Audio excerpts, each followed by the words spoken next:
So, hello po!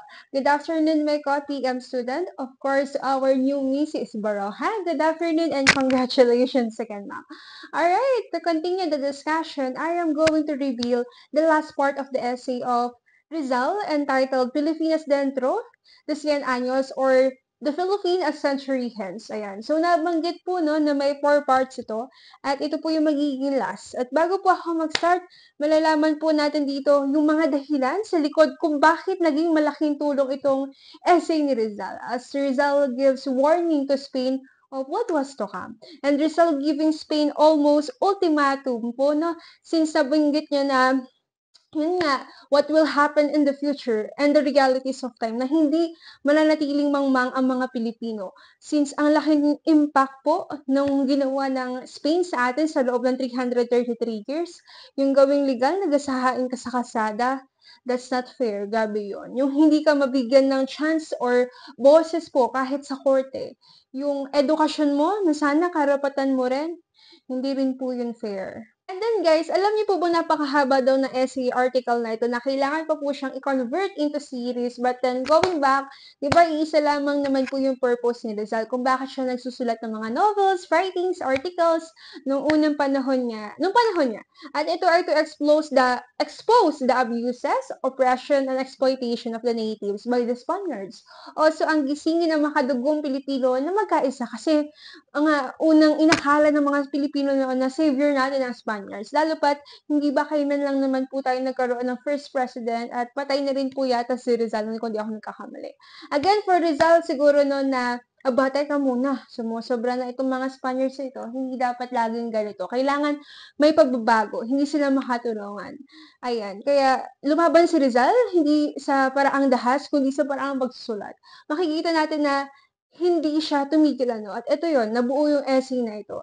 At hinighlight dito na kay Rizal na rin ang galing na binigyan lamang ng Spaniards ng chance na mas lumaban ng mga Pilipino laban sa kanila, Kasi sa pagtagal po ng panahon ay sa palala rin yung sitwasyon. Meaning to say, ayan na gising or nabuhay na po yung pagkadugong Pilipino ng mga tao noon, yan.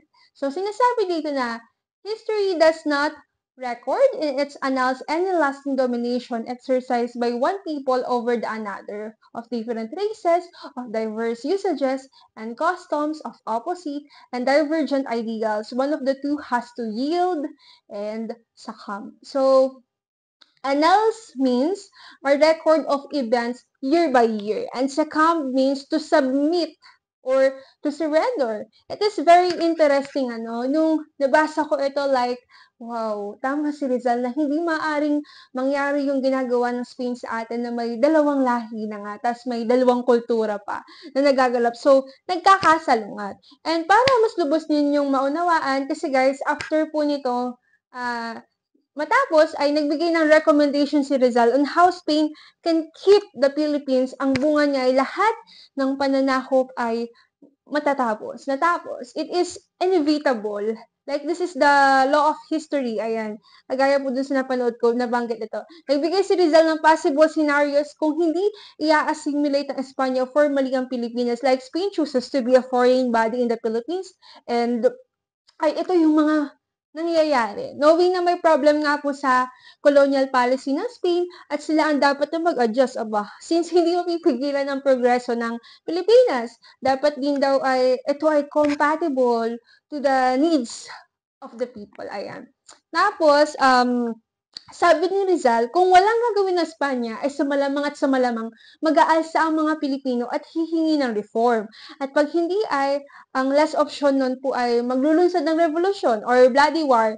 Ayan. Therefore, the Philippines will eventually secure its independence and most likely other European powers would take over. Ayan. Alam niyo ba na nakakatuwa? Ay nagsuggest pa daw po si Rizal na Africa was a more attractive territory to colonize. Siguro, malaki naman siya, then malaking bansang yun, then maraming resources.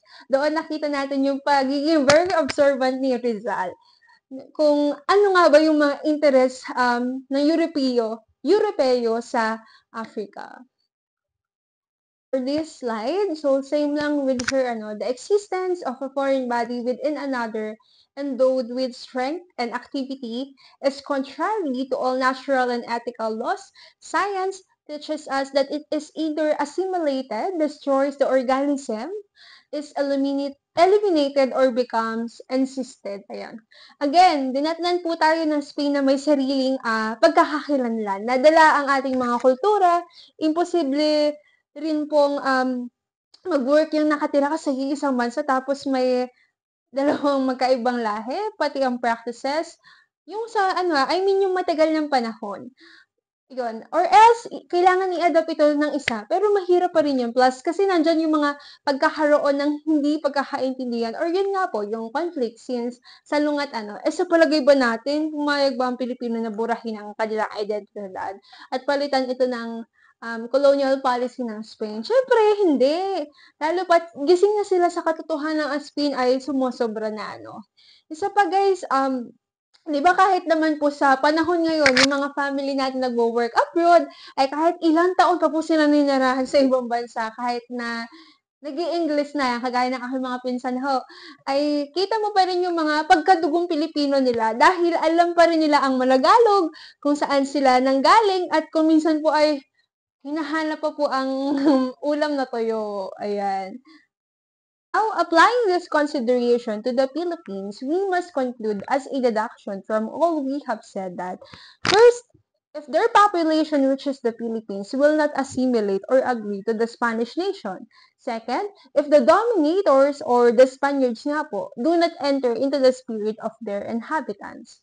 Number three, if equitable laws and free liberal reforms, or yun nga po, yung may pagkakapantay-pantay, may tamang pamamalakad, may hustisya, do not make us forget that they belong to different races. The last one is, if both peoples be not amalgamated or means to unite to form organization to constitute one was socially and politically homogeneous, that is not harassed by opposing tendencies and antagonistic ideas and interests, someday the Philippines will fatally, yun, kamatayan, and infallibly or certainly declare themselves as independent. So, are you guys familiar with the law of destiny? Like, hindi talaga malabong sakupin tayo ng Espanya. Dahil first, wala nga po tayong leader na magagayad sa atin at hindi siya basta-basta matututulan. Kaya lang, hindi na etika sa atin ng Spain. In a way na pati kultura natin ay pinagkahait sa atin. Tsaka kasi 'di ba po, wala naman po nangongolonize na ikaw po yung inimpluwensyahan o naimpluwensyahan ng kinolonize mong bansa.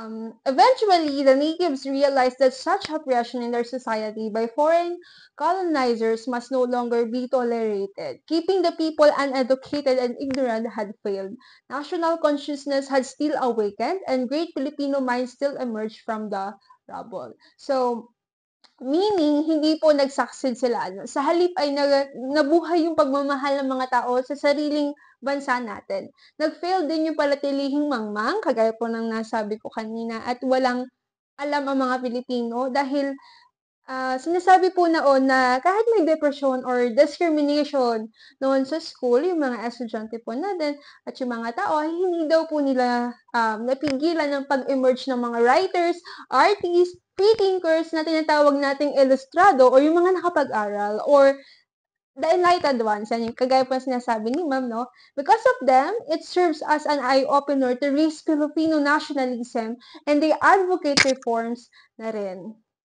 Keeping the people impoverished also came to no avail. On the contrary, living a life of eternal destitution had allowed the Filipinos to act on a desire for a chance in their way of life. They began to explore other horizons through which they could move towards progress. Ayan. So, ibig sabihin, nag-failed rin po sila na gawing mahirap ang mga Pilipino. So, since the majority of the Filipino ay naghirap dahil nga inalisan po sila ng rights in their property, ay yun din po yung nag-trigger or nag-motivate sa kanila to change things and started to explore adventurous ideas.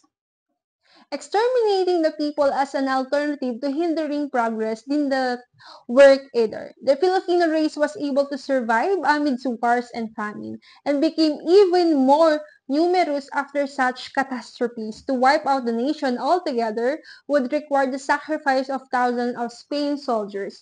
And this is something that Spain would not allow. So, dito sa last prediction of Rizal or last question of Rizal ay nag-fail rin. Hindi naubos ano. Why? Dahil sa dinami-dami daw po ng mga war, epidemic, or disease na nakakamatay na na-encounter ng mga Filipinos noon they still survive. In fact, sinasabi po na dumoble or trumiple pa daw po yung mga bilang ng tao. Kaya yung third option na ubusin ang lahing Pilipino, lahat ng Pilipino, ay very impossible. Moreover, kung gusto nilang gawin talaga ito, ay the Spaniards should sacrifice a lot of kawal or ano ba yung other term? Manpower. Ayaw rin naman daw po ng Spain at hindi lang tayo ang mababawasan, kundi pati lahi nila. Therefore, we have said and a statistic prove that it is impossible to exterminate the Filipino people. Tsaka guys, kahit naman po maging posible, ano bang gagawin nila ng Espanya sa bansang Pilipinas? Kung tuluyan ngang mawawasak ito, kung wala nga silang alam sa pag-aalaga ng isang bansa, anong silbi ng bansang Pilipinas? Parang sinasabi nga, anong silbi ng bansang Pilipinas kung wala ang Pilipino at hindi sila ang nakatira? Paano na ang mga yaman natin? Our natural resources, kumbaga, tayo po yung sanay. Tayo yung bihasa. Ngunit ayun nga, mas naging posible kung gusto lang talaga ng Spain na mapasa kanya ang Pilipinas ay kailangan nilang maghanda ng maraming kawal para makipaglaban. Ito po yung nabanggit ko kanina, no? Ang mga Filipino naman po ay hindi naman basta-basta mga magpapatalo since alam na nilang ay, pinagkait na sa akin yung kalayaan. Pinagkait na sa aming edukasyon. At magandang buhay sana. Kaya, bilang Pilipino, hahangarin mo na lang talagang manalo sa laban.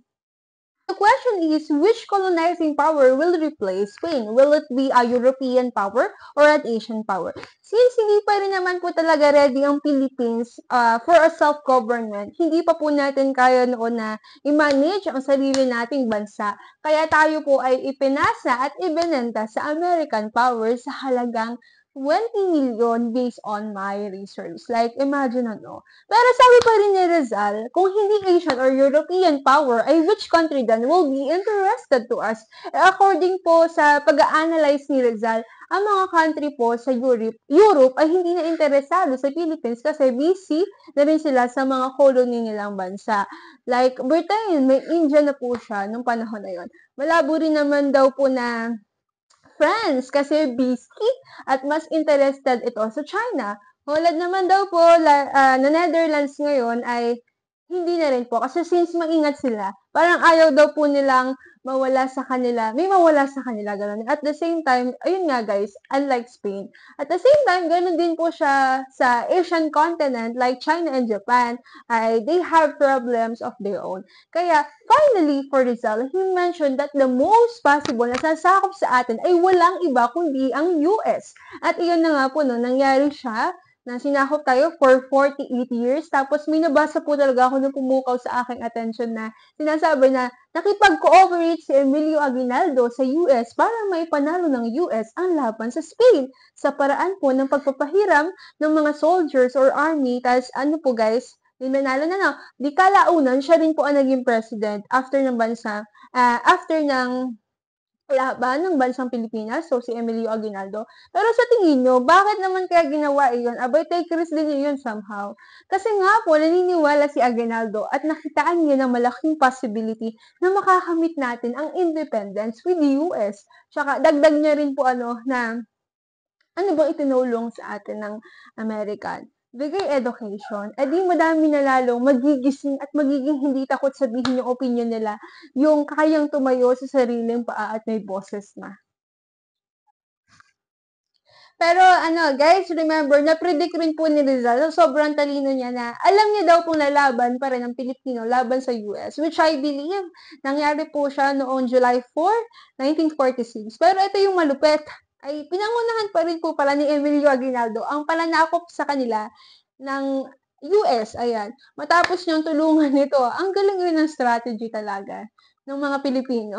Anyway, ito po yung isa sa mga iniwan ni Rizal. Spain, must we someday tell Filipinas that thou has no ear for her woes and that of she wishes to be saved, she must redeem herself. For me, napaka madamdami ng message ni Rizal dito para sa Spain. Like, nung nabasa ko ito, grabe. Kasi pansinin naman natin na sa panahon ngayon, aminin na natin na isa tayo sa mga nagsabi na, boy, nag-Rizal pa. Di naman mahalaga ngayon. Ba't kasi may Jose Rizal pa? Nagre-review tuloy ako ngayon. Kasi guys, kahit kamag-anak ko nung narinig kami ng pinsan ko na nagre-review baga sa mga kapatid, about kapatid yata ni Rizal yun, yes? Oo. Tapos, ay sabi sa amin ay kainaman kahit daw hanggang sa college ay may pag-aaral pa rin ang buhay ni Rizal. Pero dito pa lang sa The Philippines A Century Hence ay naunawaan ko na lahat na para bagang grabe si Rizal, ang galing. Isang bayani talaga. Kasi, ibabasahin nyo lang ito, sana magkaroon kayo ng time. Nandun yung binanggit na yung like Spain, nagtiwala kami mga Pilipino sa inyo. Pero kahit minsan, hindi mo kami binigyan ng chance makapagsalita. Makapag-aral, sayang ang mga kabataan. Ginugol namin yung mga oras para pagsilbihan kayo. Ang inyong mga interest na kayo lamang ang nagbe-benefit. Naghangad kami ng isang liberal na patakaran, pero anong ginawa nyo? Nanatili kayong bingi at mapagmataas. Dahil dito, nawala ang aming kinabukasan, kapayapaan at pamilya. So, ayun, kakasad no. Let's move on to the questions. What can you say about Rizal's prediction? Ayun na nga po na after so many years on what Rizal envisioned ay nagkatotoo na po na kung saan nanalo na nga ang Amerika sa Spain tapos yung Japan sa American. Diba tandaan nyo, binanggit ni Douglas MacArthur na I shall return sa Japan. Pero wala. Ang Pilipinas ay parehas nanalo sa Japan and US. At ayun nga, binabanggit na every June 12, ginuguni tayong araw ng kalayaan ng Pilipinas. Pero alam kong isa kayo sa nagtataka na paano naging June 12? Di ba, sabi ko kanina, July 4, 1946, natapos yung war. Ayun nga, pero ang pagkakatanda ko during my elementary to high school days, gawa daw po yun ni dating presidenteng Diosdado Macapagal. Like, for him, June 12 is the national birth of the Philippines. Like, doon, na-declare na tunay na malaya ang isang Pilipinas, doon naramdaman. Kaya lang, nakakalungkot po na, aware po ba kayo na inalis na po yung asignaturang HECA-C wherein it talks about the Philippine history. Ay bilang naman po natin, araling panlipunan, which is more on social study. Pero, naniniwala kasi ako na sayang, no? Kasi sana yung mga estudyante natin sa elementary, sa high school, ay somehow magiging familiar na sa buhay ni Rizal. O yung mga ginawa niya, yung mga sacrifice niya, yung history natin noon, paano nakamtan yung kalayaan. Pero good thing na rin talaga na may Rizal na tinatake tayo sa college. So, evidence of performance. Ayan guys, arisan na ang ating Q&A portion. Since recorded ito, you can still share your answers naman po kahit sa sarili nyo na lang.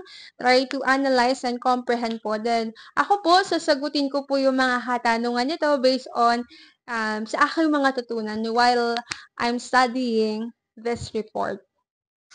100 taon mula ngayon, ano kaya ang kahihinatnan ng Pilipinas?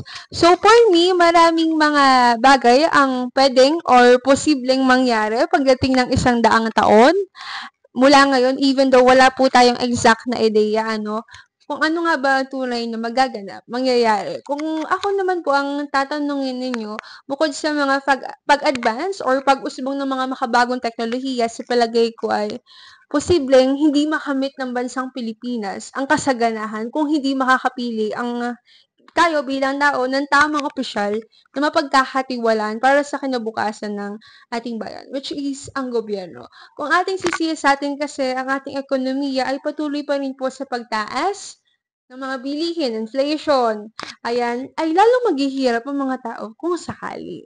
Ang ating bansa, kung mapapansin nyo, is napag-iiwanan na ng mga karatig na bansa dahil patuloy pa rin po tayo nagpapabulag. Aminin na po natin, wala naman silang nagagawa kasi. Kung ating mapapalitan, I believe yung mga taong ito ay magiging maunlad ang ating ekonomiya. Mababawasan ang mahihirap, mababawasan ang mga karahasan dulot ng kahirapan, at ang mahalaga is magiging edukado or may alam yung mga tao. So, for our next question, darating kaya ang mga araw kung saan madarama ng mga Pilipino na tunay silang malaya? Wow, like, sa panahon natin kasi ngayon, masasabi nga natin na nakamit na ng mga Pilipino ang kalayaan na matagal nilang inaasam. Mapapansin naman natin ito, 'di ba, sa araw-araw nating pamumuhay, ah, malaya tayong nakakapag-aral. Malaya tayong makipagkomunikasyon sa iba't ibang tao. Katulad na lamang ng paggamit ng mga internet or social media. Maging sa pag-share ng tungkol sa Biblia, malaya tayong i-post ang mga nais natin na walang kung sino man ang makakapigil sa atin. Sa inyong palagay, tama ba na hinulaan ni Rizal ang hinaharap ng ating bansa? This is very interesting question for me. So for me, tama lang naman po na hinulaan ni Rizal ang ating hinaharap. Kasi dahil first, alam naman natin na may angking talino na si Rizal na kaya niya makapag-analyze ng mga posibleng mangyari dahil bawat detalye na nangyari ay ito ay kanyang isinusulat. 'Di ba mapapansin naman natin na ang lahat ng prediction ni Rizal ay nagkakatotoo dahil ninanais talaga ni Rizal na magkaroon tayo ng kalayaan. Kalayaan para sa kanyang inang bayan, which is ang Pilipinas. Ang kabutihan naman nito sa panahon ngayon para sa akin ay nagkakaroon tayo ng insight or hinuha kung ano nga ba ang mga nangyari noong unang panahon kung kailan sinakop tayo ng mga dayuhang bansa. Sa tingin nyo, tunay na ba tayong malaya? For me, ang ating bansa ay masasabi na natin tunay na malaya.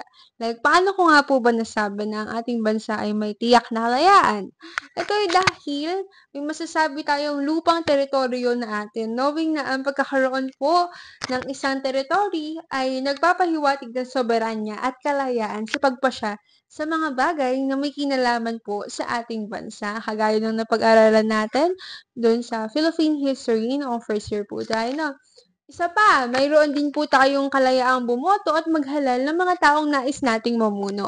Sa kabila ng mga pagsubok at hamon, tinataguyod natin ang ating kalayaan sa pamamagitan ng pagtutulungan at pagtitiwala sa isa't isa, pagkakaisa yan.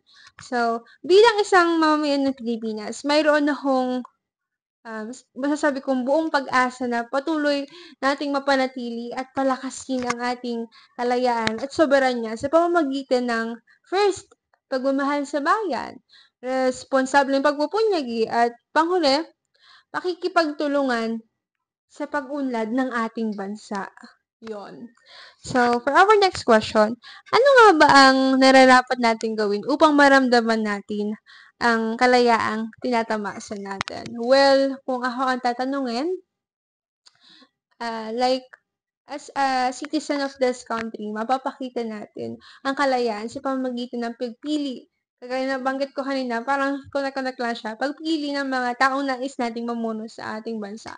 Kaya lang, sadly, karamihan sa atin ay naimpluwensyahan lamang ng iba. Wala silang sariling desisyon kung sino nga ba talaga ang nararapat, sino ba ang iuupo, ayan, sa Senado, because I believe kung tunay na ang mga nakaupo sa Kongreso ay karapat-dapat at may malinis na serbisyo at pangalan, ay paniguradong walang korupsyon at matitiyak ang kaunlaran sa ating bansa. So, here's the references, and that would be all for our report. We hope that you learned and enjoyed our discussion about the Philippine as century hence. Mapalad tayo dahil may isang Jose Rizal ang nakipaglaban para sa ating kalayaan. Once again, isang magandang araw po.